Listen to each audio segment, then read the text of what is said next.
معراج کی بات کرنے کا تو اب وقت آیا ہے، اس لیے کہ معراج کا سارا واقعہ تو مسجد اقصیٰ کے گرد گھومتا ہے۔ سبحان الذی اسریٰ بعبدہ لیلا من المسجد الحرام الی المسجد الاقصیٰ۔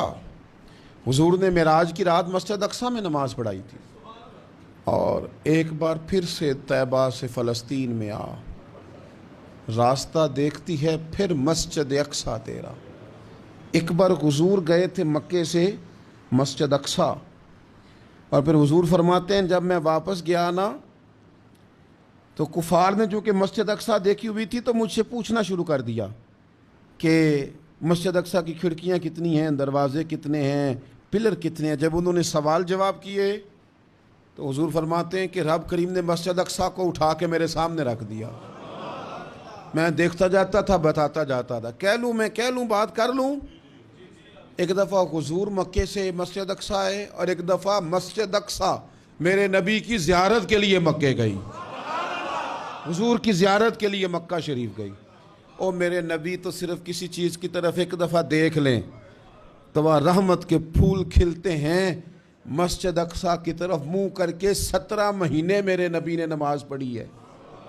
مسلمانوں پتہ ہی کوئی نہیں، ہماری خبریں ہی اور ہیں، ہمارا درد ہی اور ہے، ہمیں پتہ ہی نہیں بم کہاں برس رہے ہیں، ہمیں یہ خبر ہی نہیں۔ اور میں اس دور میں تقریریں کر رہا ہوں جہاں سوتوں کو جگانا نہیں پڑتا، جاگتوں کو جگانا پڑتا ہے۔ سیانے لوگوں کو سمجھانا ہمارے ذمہ لگ گیا، کیا کریں؟ اس قوم کو سکھانا پڑتا ہے جسے پتہ سارا ہے، لیکن جان بوجھ کے آنکھیں ہماری بند ہیں۔ یہ مولوی کو بات کرتا تو لوگ کہتے دیکھو مولوی گالی دیتا ہے، لیکن اگر قائد اعظم محمد علی جناح کہے کہ اسرائیل امریکہ کی ناجائز اولاد ہے تو پھر تو تمہیں ہضم کر لینا چاہیے نا، پھر تو لبرل کو بھی ہضم ہونا چاہیے نا کہ قائد اعظم نے کہا ہے، اور اس ناجائز بچے کو تم نے اتنی طاقتیں دے دی کہ وہ مسلمانوں کے قبلہ اول میں نماز پڑھنے والوں کو بھی نہ بخشے۔ کہاں گئی تمہاری وہ انسانی حقوق کی بڑی بڑی تنظیمیں، کدھر گئی؟ اور میرا پاکستانی میڈیا سے بھی سوال ہے، چند دن پہلے سیالکوٹ میں ایک واقعہ ہوا، ناانصافی ہو گئی جی، ناانصافی ہو گئی جی ایک بی بی کے ساتھ۔ ہر بندے نے شور مچایا، بڑے بڑے طوفان اٹھتے ہیں، کیوں ہوا جی کیوں ہوا؟ تو مسجد اقصیٰ کی توہین ہو گئی تو پھر طوفان کیوں نہیں اٹھا؟ ٹاک شو کیوں نہیں ہوئے؟ بحثیں کیوں نہیں ہوئی؟ میں اس موم بتی مافیا کا کیا کروں؟ ان لبرل لوگوں کا کیا کروں؟ ان کے سپورٹروں ووٹروں کا کیا کروں؟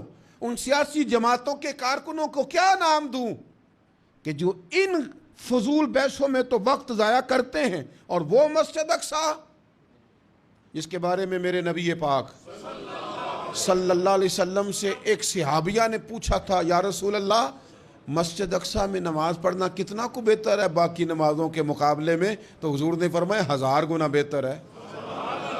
بی بی عرض کرنے لگی، سونیا میں جا تو نہیں سکتی، دل بڑا کرتا ہے۔